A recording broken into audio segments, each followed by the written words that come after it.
इमामगंज में चलेगी मांझी की आंधी या आएगा तेजस्वी का तूफान। प्रशांत किशोर भी कर सकते हैं विरोधियों का खेल खराब। नमस्कार, मैं हूं श्रुति और आप देख रहे हैं इम्पैक्ट लाइव। लोकसभा चुनाव 2024 का परिणाम आते ही यह साफ हो गया था कि बिहार में 4 सीटों पर विधानसभा उपचुनाव होंगे। हालांकि चुनाव आयोग की तरफ से जब जम्मू कश्मीर और हरियाणा में विधानसभा चुनाव की घोषणा की गई तो उम्मीद थी कि बिहार में भी 4 सीटों के लिए उपचुनाव की घोषणा हो जाएगी।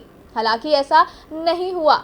चुनाव आयोग की तरफ से कहा गया था कि अभी बारिश और बाढ़ की समस्या की वजह से बिहार समेत कुछ राज्यों में उपचुनाव नहीं कराए जा रहे हैं। मौसम में सुधार होने के बाद यहां उपचुनाव की घोषणा की जाएगी। वैसे उपचुनावों की घोषणा चाहे जब हो, पर राजनीतिक पार्टियां पूरी तरह से चुनावी मोड में हैं। ऐसे में आज हमारी चर्चा इमामगंज सीट को लेकर है।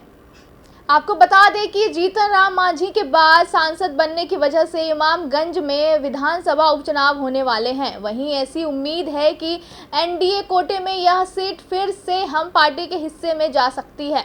वैसे जीतन राम मांझी ने अभी तक कुछ भी साफ नहीं कहा था कि लेकिन उम्मीद है कि यहां हम पार्टी से मांझी के ही कोई रिश्तेदार उम्मीदवार हो सकते हैं। चर्चा है कि वे अपने दामाद, बहू या फिर अपने छोटे बेटे पर दाव खेल सकते हैं। देखें तो जीतन राम मांझी को इमामगंज सीट से लगातार 2 चुनावों में जीत मिली है। ऐसे में हम पार्टी जिसको भी यहां से उम्मीदवार बनाएगी उसे जीतन राम मांझी से बड़ा फायदा मिल सकता है। दूसरी तरफ बात महागठबंधन की करें तो पूर्व विधानसभा अध्यक्ष और आरजेडी के कदावर नेता उदय नारायण चौधरी की यहाँ तूती बोलती है। ये लंबे समय तक यहाँ विधायक भी रहे। इस दौरान उदय नारायण चौधरी कई पार्टी में रहे, लेकिन इनकी विजय रथ को जीतन राम मांझी ने रोक दिया और लगातार 2 विधानसभा चुनावों में उन्हें मात दी। ऐसे में हो सकता है कि आरजेडी फिर से उदय नारायण चौधरी पर भरोसा करते नजर आए।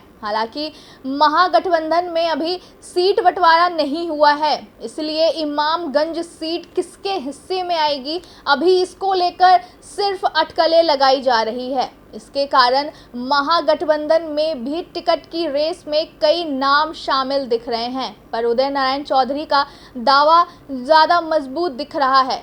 इन सब के अलावा ऐसी खबरें आ रही हैं कि इमामगंज विधानसभा उपचुनाव में जन सुराज भी हाथ आजमाते नजर आ सकती हैं। हालांकि अभी जन सुराज ने पार्टी का रूप नहीं लिया है, इसलिए प्रशांत किशोर का निर्दलीय के रूप में अपने उम्मीदवार उतारेंगे, पर किसी को समर्थन देंगे यह चर्चा का विषय बना हुआ है। वैसे अगर प्रशांत किशोर ने इमामगंज में किसी को अपना समर्थन दे दिया तो फिर यहाँ का मुकाबला ज़्यादा दिलचस्प हो जाएगा, क्योंकि इससे यह भी साफ हो जाएगा कि प्रशांत किशोर सक्रिय राजनीति में कितने सफल होते हैं और इनकी वजह से किस पार्टी को नुकसान होता है।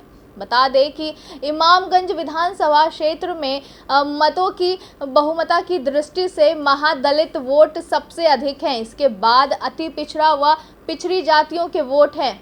अग्रणी जातियों का वोट यहाँ काफ़ी कम है। जाहिर सी बात है कि इमामगंज एक एससी श्रेणी की विधानसभा सीट है। ऐसे में इमामगंज विधानसभा उपचुनाव में किस दल से कौन उम्मीदवार होते हैं और किसकी जीत होती है, इस पर सभी की नज़र रहेगी। ऐसे ही तमाम खबरों के लिए देखते रहिए इम्पैक्ट लाइव। शुक्रिया।